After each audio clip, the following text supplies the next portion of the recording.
There are places in history where the paper trail dissolves into silence, where the ink fades before it reaches the page. In those shadows, sealed vaults and vanished transmissions whisper of a war that never fully ended. A war fought in forgotten corridors beneath mountains and in the frozen depths of seas where no light reaches. What lingers is not victory nor defeat, but unanswered signals, erased rosters, and coordinates scrawled in files no one was meant to open. Each fragment is a ghost, tugging at the edges of memory, daring those who listen to question what remains hidden beneath official seals. It is in these dark gaps, where voices were cut off, where records stop mid-sentence, that the most haunting truths wait, as if history itself conspired to bury its own reflection. When the silence becomes too precise, too deliberate, it no longer feels like accident. It feels like warning. Chapter 1. The Vanished Convoy of Murmansk.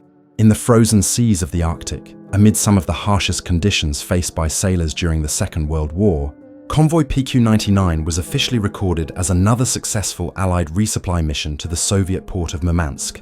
The date was March 1943, and Britain's Admiralty Office had begun to consider the northern convoys not only a lifeline for Moscow, but also a dangerous gamble, with U-boat wolfpacks and Luftwaffe bombers constantly waiting in ambush. Yet the record of PQ-99 carries anomalies that continue to trouble historians. Soviet manifests indicate fewer than half the ships ever reached their destination, while American Navy documentation later redacted references to cargo that never appeared on Soviet soil. What began as a matter of supply shortages would unravel into one of the most obscured operations of the entire war.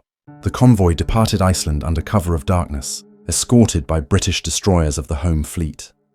Among its recorded composition were Liberty ships, tankers, and a pair of merchantmen listed only under vague alphanumeric codenames. These designations were unusual, bypassing the standard convoy roster system and instead referencing sealed orders delivered from the Admiralty's signal room. Surviving crew from the destroyer, HMS Eclipse later recalled a briefing that forbade any mention of these ships by name, insisting instead that they be logged as special cargo.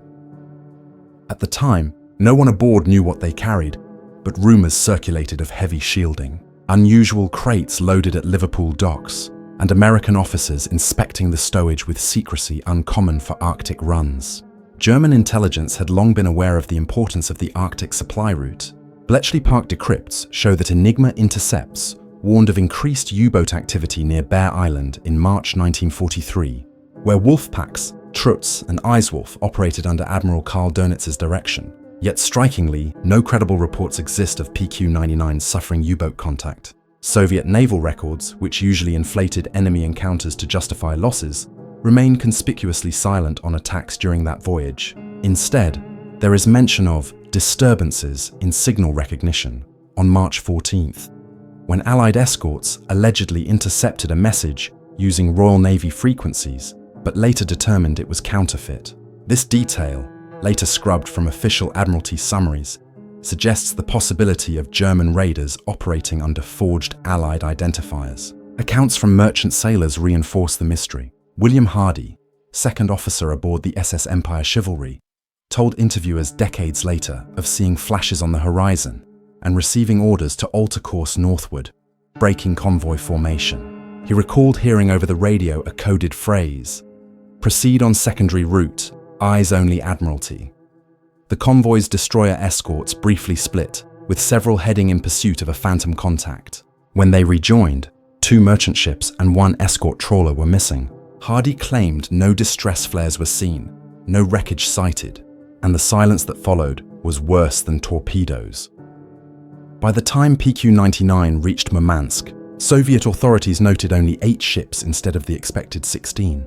Moscow lodged formal protests about lost tonnage, particularly of industrial machinery and fuel. The British Ministry of War Transport attributed the discrepancies to weather dispersal, citing storms in the Norwegian Sea.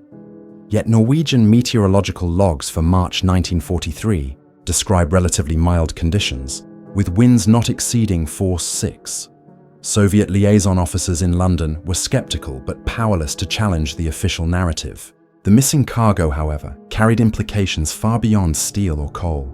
Recently declassified fragments from US Manhattan Project correspondence reference a March 1943 transfer of uranium oxide shipped via Northern Convoy under Admiralty supervision.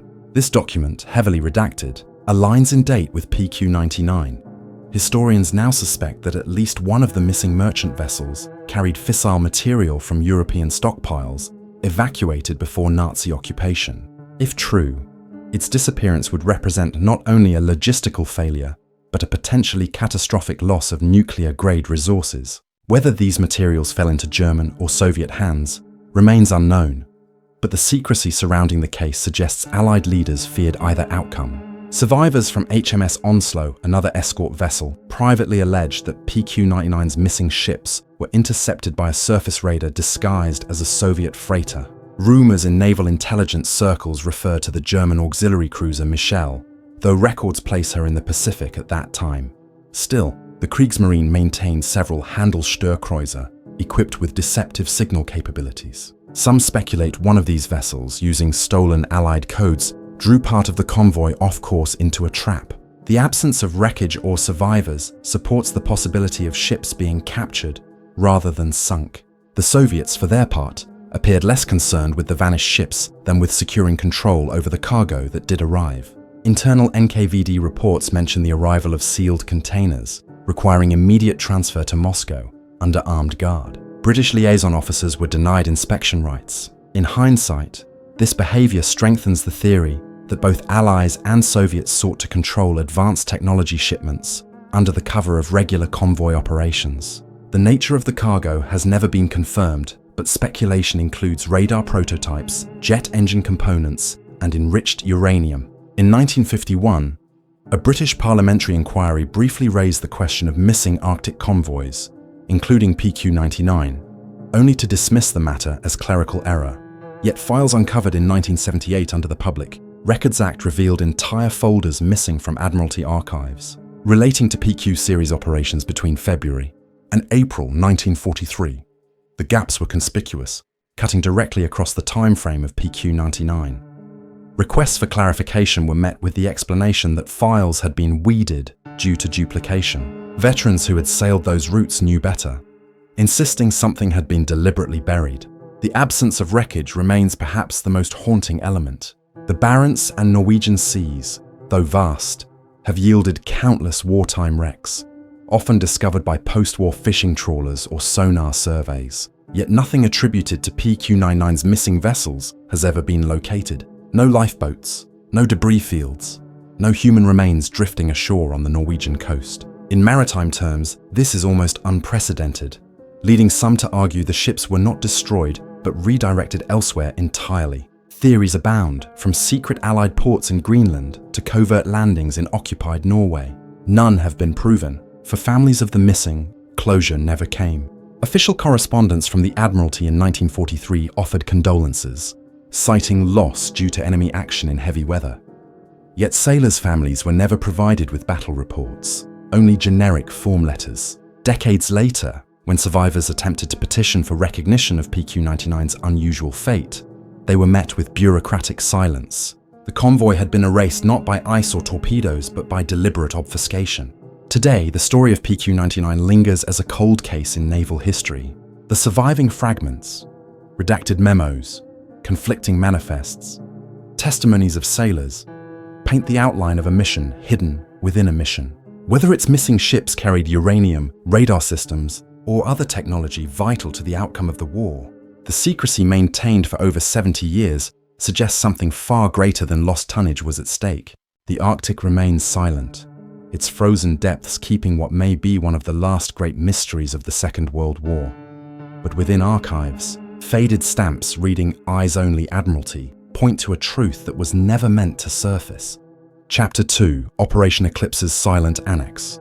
In May 1945, with the Third Reich collapsing under Allied assault, Operation Eclipse was drawn up in London as the master plan for the occupation of Germany. Its stated purpose was straightforward: seize Berlin, secure command structures, and prevent Nazi leaders from escaping to the Soviet zone. Yet within the dense folders of War Office directives lay a small, heavily classified addendum marked Silent Annex. Unlike the overt occupation goals, Silent Annex did not concern cities or generals, but something far more delicate: the seizure of archives. Intelligence reports hinted at Reich records containing banking transactions, chemical weapons trials, and names of European collaborators whose exposure would destabilize Allied governments. The silent Annex became a mission within a mission, executed under layers of secrecy and later obscured from official history. The first traces of silent Annex appear in a War Cabinet minute dated 25 April 1945, where Field Marshal Montgomery's staff were instructed to prioritize documentation of economic and technical significance. The order came not from Chef Headquarters in Reims but directly from the British Admiralty's Special Intelligence Division. American OSS detachments were permitted to observe but not command. The unit chosen to execute this task was an unmarked detachment drawn from the 30 Assault Unit, a naval intelligence commando outfit founded by Ian Fleming. Their orders bypassed the usual channels, instructing them to move under cover of Operation Eclipse, but to operate independently once on German soil. Their primary target, according to scattered fragments, was a set of steel vaults concealed near Kassel, long rumoured to contain Reich economic ledgers and correspondence with neutral states, contemporary. German sources confirmed that the Reichsbank and several ministries evacuated. Records from Berlin in April 1945. Train manifests indicate shipments of sealed safes moved west toward Hesse under SS Guard. Among them were files relating to IG Farben's chemical division, V2 production ledgers from Mittelwerk, and banking papers tied to Swiss and Swedish intermediaries. The silent Annex appears to have tracked these convoys with remarkable precision. A diary entry from Captain Robert Harcourt, 30 AU dated 12 May 1945, refers cryptically to a treasure train captured near Fulda, contents sealed by higher authority. What became of that train is not recorded, but no German documents from it ever reached the Nuremberg tribunal. The absence of these records had lasting consequences. At Nuremberg, Allied prosecutors struggled to present hard evidence of financial collaboration between German firms and Western corporations. Many suspected the documents had been suppressed for political reasons, to avoid implicating banks and industrialists who later became essential to rebuilding Europe. Silent Annex may have been the mechanism of that suppression.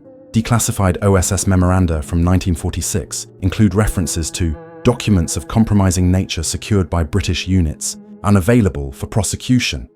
No explanation is provided. Witnesses decades later added disturbing details. Former Commando Sergeant Jack Knight recounted in a 1973 interview that his unit seized boxes of ledgers and reels of film from a hidden bunker outside Kassel.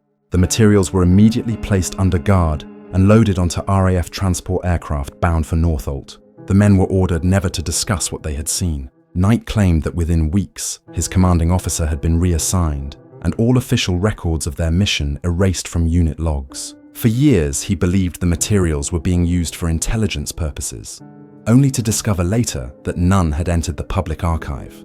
His testimony, though uncorroborated, matches fragments in British transport manifests showing classified cargo airlifted from Kassel in mid-May 1945. Equally troubling are Soviet accounts. Red Army officers advancing from the east reported finding abandoned Reich filing depots stripped bare before their arrival. One NKVD field report, later translated by the CIA, noted that enemy documents of highest category removed by Anglo-American commandos prior to occupation. Moscow pressed London for explanations, but none were given. Soviet officials grew convinced that the Western Allies were concealing wartime dealings between Germany and Western banks. These suspicions poisoned post-war cooperation, reinforcing Stalin's belief that his allies had struck separate bargains with remnants of the Nazi elite. Evidence of silent Annex resurfaced in the 1950s when an American congressional committee investigating Nazi gold encountered unexplained gaps in documentation. Several investigators noted that British archives contained almost no records of IG Farben's wartime accounts, despite the company's central role in supplying the Nazi war machine. Requests to the Foreign Office were quietly denied.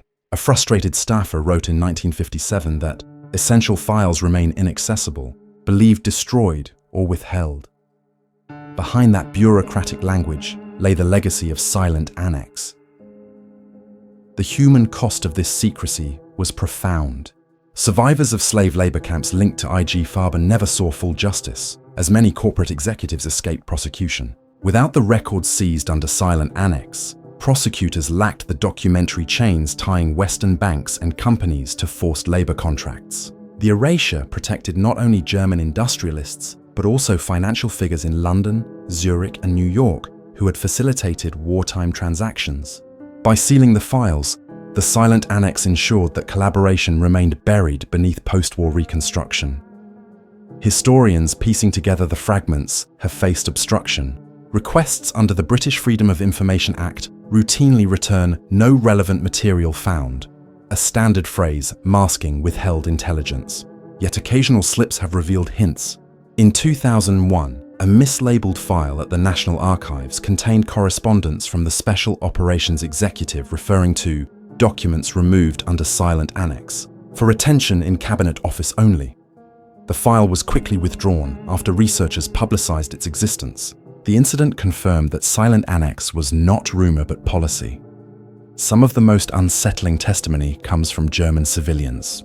Residents of Kassel recalled seeing British commandos escorting trains of safes toward Frankfurt in May 1945. A local railway worker described soldiers welding the safes shut before transport, their contents never revealed. Others remembered trucks driving into a hillside bunker at night and leaving empty by dawn. None of these sites were marked in official Allied occupation maps. When questioned years later, British officers insisted they had no record of such operations. The silence itself spoke volumes. Even among Allied veterans, whispers persisted. In the late 1980s, an anonymous letter to a London newspaper claimed that the author, a retired civil servant, had once catalogued documents seized in Hesse during silent Annex. According to his account, the files contained correspondence between German ministries and neutral state bankers, naming institutions in Stockholm and Geneva. The letter alleged that these banks continued to operate after the war, shielded by the absence of incriminating evidence. The newspaper refused to print the claims, but the letter circulated among historians as another tantalizing fragment of a suppressed narrative. Operation Eclipse achieved its visible goals, the occupation of Germany and the rapid collapse of Nazi command structures. But within that larger mission, silent Annex played out in the shadows, removing archives whose absence shaped post-war justice. While much about the operation remains obscured, the pattern is clear. Where inconvenient truths threatened Allied reputations, the documents vanished. The silent hands of commandos, archivists, and officials ensured that some of the darkest financial and political dealings of the war would never see a courtroom. Today, the name silent Annex lingers as a ghost in the margins of declassified files. It is never explained, never openly acknowledged, yet its fingerprints are everywhere, in missing ledgers, in unexplained airlifts, in gaps at Nuremberg, for the families of slave laborers, for nations robbed of reparations, and for historians seeking clarity. The silence remains a wound. The truth lies locked in vaults or destroyed in furnaces, casualties of a war that did not end with the fall of Berlin, but carried on in archives, in secrets, and in the deliberate erasure of history itself. Chapter 3: The Abandoned Airfield at Gdynia. In the closing months of 1944, as the Luftwaffe reeled from Allied bombing campaigns and the loss of air superiority, a facility appeared on reconnaissance photographs that has haunted intelligence officers for decades.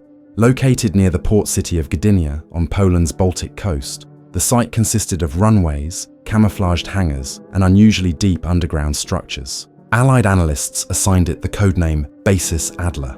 The official records describe it as an auxiliary dispersal airfield, yet its size and secrecy suggested a different purpose. In the years that followed, reports surfaced of experimental aircraft linked to the site, strange transfers under SS Guard, and post-war Soviet efforts to cordon it off entirely. The abandoned airfield at Gdynia became one of the most enigmatic relics of Nazi aviation. The earliest Allied reference to Basis Adler dates to October 1944, when reconnaissance flights from the 7th Photographic Reconnaissance Group recorded unusual runway extensions south of Gdynia. Unlike standard Luftwaffe dispersal fields, these runways were reinforced with steel matting designed for heavy loads. Analysts at Medmenham noted blast walls and concealed entrances cut into a nearby hillside. Intelligence suggested that the Luftwaffe, under pressure from constant raids, was creating hardened facilities for its experimental fleet. While the Allies were aware of testing sites at Peenemünde and Oranienburg, Gdynia represented something different, less a test field than a staging ground. Captured German officers provided fragmentary confirmation. One Luftwaffe engineer interrogated in late 1945 described the stationing of a long-range prototype aircraft in the Gdynia region. Allied files already contained rumors of the Junkers Ju-390, a massive six-engine derivative of the Ju-290 capable of intercontinental flight.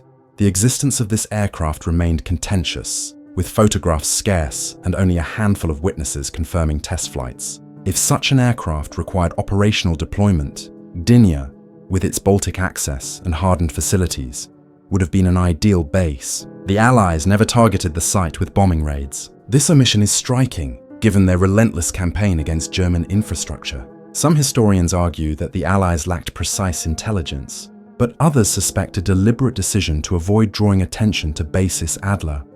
What is certain is that when Soviet forces advanced into the region in March 1945, they found an intact facility. Contemporary Soviet records, later translated, describe underground hangars large enough to house heavy bombers, their walls scorched but not destroyed. Local civilians claimed German personnel evacuated hastily, leaving behind equipment and sealed crates. Post-war Soviet behavior deepens the mystery.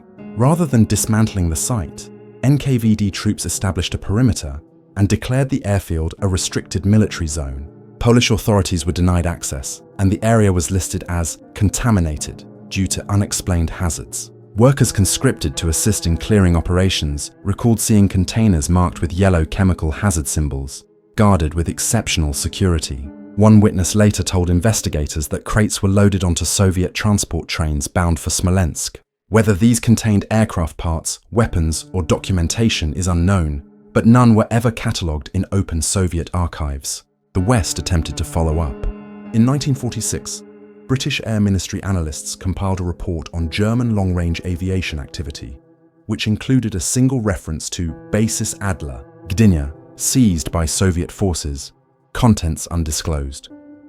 The report was classified, withdrawn, no further action. For NATO intelligence, the airfield resurfaced in the 1960s when satellite reconnaissance revealed underground entrances still intact. The Warsaw Pact continued to guard the area heavily, even as other wartime facilities were abandoned. American analysts speculated that the Soviets were repurposing the site for missile storage or testing, but evidence remained inconclusive. One of the most persistent rumors concerns the possibility of transatlantic ambitions. In late 1944, the Reich leadership fantasized about striking the American mainland. While technically implausible, Luftwaffe planning documents recovered elsewhere discuss feasibility studies for long-range bombing.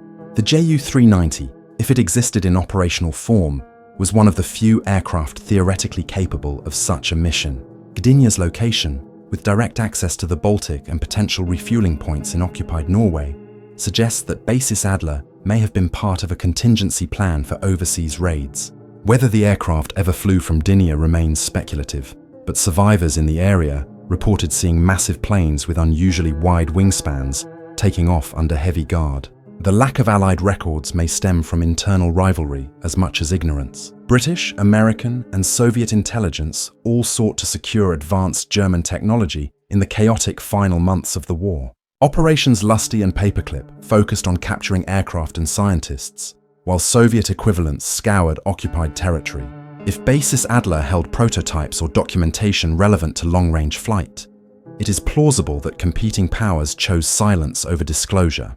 By allowing the Soviets to claim Gdynia, the West may have avoided confrontation at the cost of transparency. In Polish memory, the airfield became a ghost. Villagers recalled being ordered away from the area, with patrols preventing trespass. Children who wandered too close reported hearing machinery underground long after the war. One farmer swore that explosions shook the ground in 1947, followed by weeks of smoke rising from sealed tunnels. Such accounts were dismissed by Polish officials who echoed Soviet statements about contamination.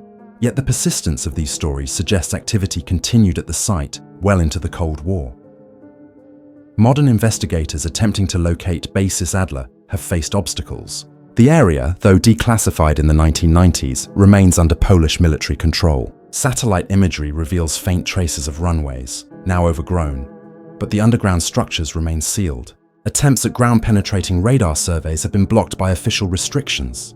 The lack of access fuels speculation, with theories ranging from buried aircraft to hidden chemical stockpiles. Some suggest the Soviets destroyed the contents in controlled demolitions, explaining the reports of explosions. Others argue the materials were removed wholesale to Soviet research institutes, leaving only empty tunnels behind. The absence of physical evidence has not silenced inquiry. Aviation historians point to scattered technical drawings recovered from Junkers archives, referencing Operational Deployment Northeast, Basis Adler. Though fragmentary, the phrase suggests that Gdynia was more than a test site. If prototypes were ever flown operationally, their traces would have passed through this airfield. The implications stretch beyond World War II, hinting at Cold War technology transfers rooted in a forgotten Baltic airfield. For now, the abandoned airfield at Gdynia stands as a void in the record, too significant to ignore, yet too obscured to confirm. Its runways, once hardened steel, have vanished beneath forests, while its tunnels remain hidden.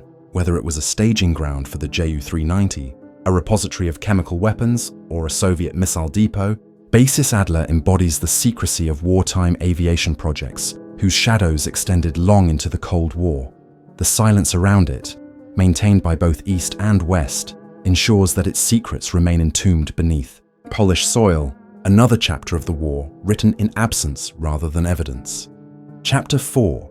The Siberian POW Transfer Files.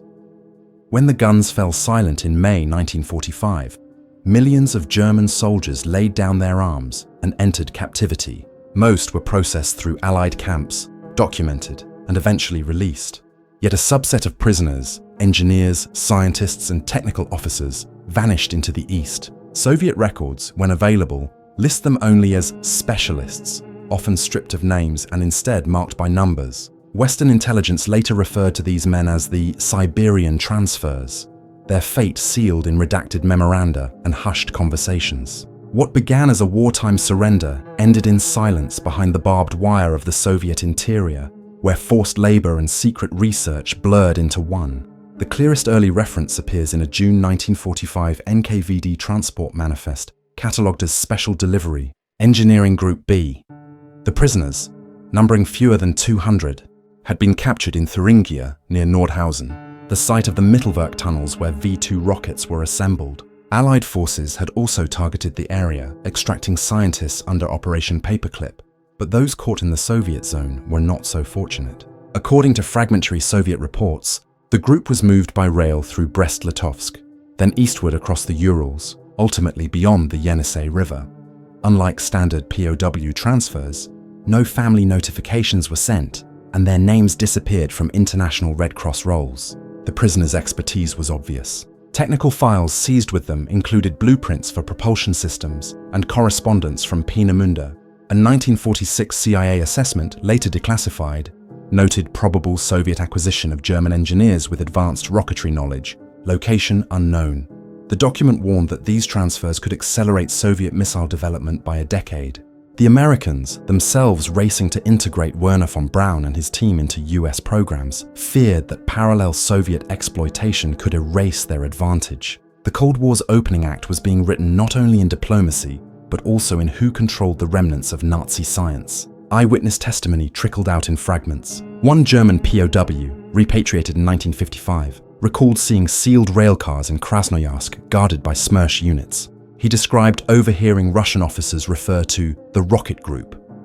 The men inside were separated from other prisoners, transported under cover of night, and never seen again. Another witness, a Polish forced laborer conscripted as a translator, later testified that the group included high-ranking engineers from Junkers and Messerschmitt. He claimed they were bound for a site near Tomsk, known for its research institutes.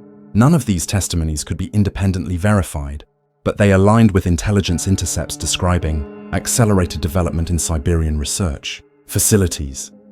A particularly chilling report came from a Soviet defector in 1952. Known only as Source A27, he described a catastrophic train derailment near Krasnoyarsk in late 1946. According to his account, the transport carried German specialists and their families.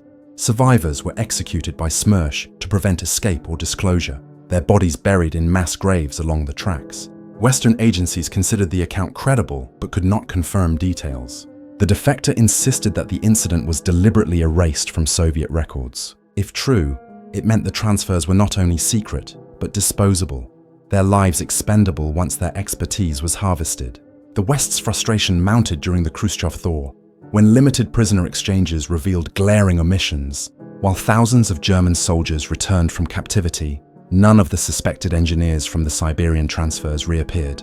Family associations in West Germany pressed for answers, but Soviet responses remained formulaic. No record. In 1960, a Bundestag inquiry listed 1,400 missing technical personnel last seen in the Soviet zone. Their cases were quietly dropped within a year, dismissed as wartime confusion. Behind closed doors, however, intelligence officials acknowledged that many had likely perished in secret research camps. The question of their contribution remains unresolved. Soviet missile development advanced with alarming speed, from the R-1, a near copy of the V-2, to the R-7, which launched Sputnik in 1957. Western analysts debated how much of this progress was indigenous and how much came from forced German expertise. The Siberian transfers fit into this shadowy calculus. Their existence neither admitted nor denied, but implied by the sudden leaps in Soviet rocketry. One declassified NSA memorandum bluntly concluded, probability high that German specialists were employed under duress in Siberian facilities. For families, the lack of closure was agonizing. Wives wrote letters for decades, often to receive the same curt reply, not located. Some traveled to Moscow in the 1970s, appealing directly to Red Cross delegations, only to be turned away. Their husbands and fathers had been erased not only from history but from memory itself. In West German towns like Nordhausen, empty chairs at kitchen tables became symbols of unresolved loss. Newspapers occasionally published speculative articles, but official silence prevailed. Archaeological traces have since emerged. In the 1990s, after the collapse of the Soviet Union, researchers gained partial access to abandoned sites near Tomsk and Krasnoyarsk. They found German-language technical manuals in decaying storage rooms alongside personal items, boots stamped with Wehrmacht insignia, letters written in German but never sent. These fragments hint at the presence of the missing, but no definitive graves or rosters have surfaced. Russian officials dismissed the discoveries as miscellaneous wartime artifacts, but survivors recognized the handwriting and stamps. For them, the denial was yet another insult layered atop decades of silence. The Siberian transfer files themselves remain elusive. Western intelligence obtained partial GRU inventories in the late 1940s, but most were destroyed or withheld. A surviving page lists Subject 42, Propulsion Specialist, Mittelwerk, transferred June 1945, with subsequent lines blacked out. Another document, intercepted by GCHQ, references rapid progress in missile fuel chemistry with assistance of Group B. These slivers confirm what survivors long suspected, that their missing kin had been absorbed into the Soviet war machine, only to vanish when their usefulness ended. In historical memory, the transfers embody the darker side of post-war victory. While the West celebrated liberation, thousands were condemned to a twilight existence in secret camps. Their expertise fueled an arms race that defined the 20th century, yet their names rarely appear in textbooks. By erasing them, the Soviets denied them even the dignity of remembrance. Families, denied graves or answers, carried the burden alone. The Cold War may have been fought with missiles and ideology, but its foundation was built on the silence of vanished men. Today, researchers continue to search Siberia for traces, mass graves, abandoned facilities, forgotten archives. Each discovery is partial, a puzzle missing too many pieces. What is clear, however, is that the Siberian transfers were real, and their story represents one of the most haunting erasures of the Second World War's aftermath. Somewhere beyond the Yenisei, in forests and frozen plains, lie the unmarked remains of men who carried with them the blueprints of destruction, whose knowledge was both their passport and their death sentence. Their absence speaks louder than any record, a void in history that no archive can fully conceal. Chapter 5. The Ghost Broadcasts of Oslofjord. The Second World War ended in Europe in May 1945, but in the dark waters of Norway's Oslofjord, a mystery lingered for years afterward. Between 1949 and 1952, NATO listening stations stationed along the Norwegian coast began intercepting shortwave transmissions of unknown origin. The signals were brief, lasting no more than 90 seconds, and they always occurred at midnight. Analysts soon realized the codes resembled obsolete Wehrmacht cipher formats. the same patterns once employed by Kriegsmarine units during convoy operations. Stranger still, every transmission was triangulated to a single point on the seabed, not far from the wreck of the German heavy cruiser Blücher, sunk in April 1940 by Norwegian coastal artillery. The phenomenon became known internally as the ghost broadcasts. At first, Norwegian naval intelligence dismissed the signals as atmospheric interference or remnants of faulty Allied equipment, but the consistency of the bursts forced a reassessment. The cipher sequences matched formats used by the German Naval High Command in 1941, though the message content remained undeciphered. A classified report dated 17 August 1949 from the Royal Norwegian Navy described the transmissions as hostile in character, impossible to attribute to civilian activity. The Americans quickly took interest, dispatching specialists from the Naval Security Group to monitor the fjord. Their findings deepened the mystery. The signals originated directly beneath the wreck site of the Blücher, a cruiser that had lain at the bottom of the fjord for nearly a decade. Diving operations were authorized. In late 1949, Norwegian divers, equipped with British gear, descended into the fjord's icy depths. They reported seeing not only the massive, corroding hull of the Blücher, but also several sealed containers wedged into the seabed nearby. Each bore the Reichsadler insignia, still visible despite years underwater. The divers attempted to recover one, but Naval Command abruptly ordered them to surface. Within days, the operation was taken over by American personnel, and the Norwegians were excluded. Official records list the dives as terminated due to hazardous conditions, yet the divers privately recalled being instructed never to discuss what they had seen. NATO maintained its monitoring, and the broadcasts continued with mechanical precision. Curiously, the cipher keys shifted every 3 months, as if following a pre-programmed cycle. Analysts proposed that the signals could be generated by an automated device, perhaps a fail-safe transmitter hidden among the wreckage. The idea that the Germans had left behind a timed communications system seemed improbable, but the evidence grew harder to dismiss. One declassified British Admiralty cable from 1950 described the phenomenon as enemy traffic. Posthumous. The phrase captured both the eerie quality of the signals and the unease among intelligence officers who could not explain them. Speculation spread quickly among naval staff. Some believed the containers near the wreck held encrypted archives deliberately scuttled to avoid capture in 1940, set to emit periodic signals until recovered. Others suggested that advanced communication equipment, possibly experimental, had been installed aboard the Blücher before its ill-fated voyage. A few went further, arguing that surviving elements of German intelligence might still be using the broadcasts as a covert channel, decades after the war's end. The Cold War climate magnified these fears, as NATO suspected Soviet involvement in anything unexplained. Yet Soviet naval intelligence appeared just as perplexed, making no attempts to interfere with NATO monitoring. By 1951, the situation had escalated to the highest levels of NATO command. Reports describe heated discussions in Brussels over whether to attempt a full salvage operation. American admirals pressed for recovery, citing the risk of sensitive technology being left in foreign waters. Norwegian officials, wary of provoking Soviet scrutiny, resisted large-scale operations in their territorial waters. The result was stalemate. The broadcasts continued nightly, while NATO argued over what to do. Then, without warning, the signals ceased. On the night of 12 February 1952, the Oslofjord listening stations recorded the final burst, shorter than usual, incomplete, and riddled with static.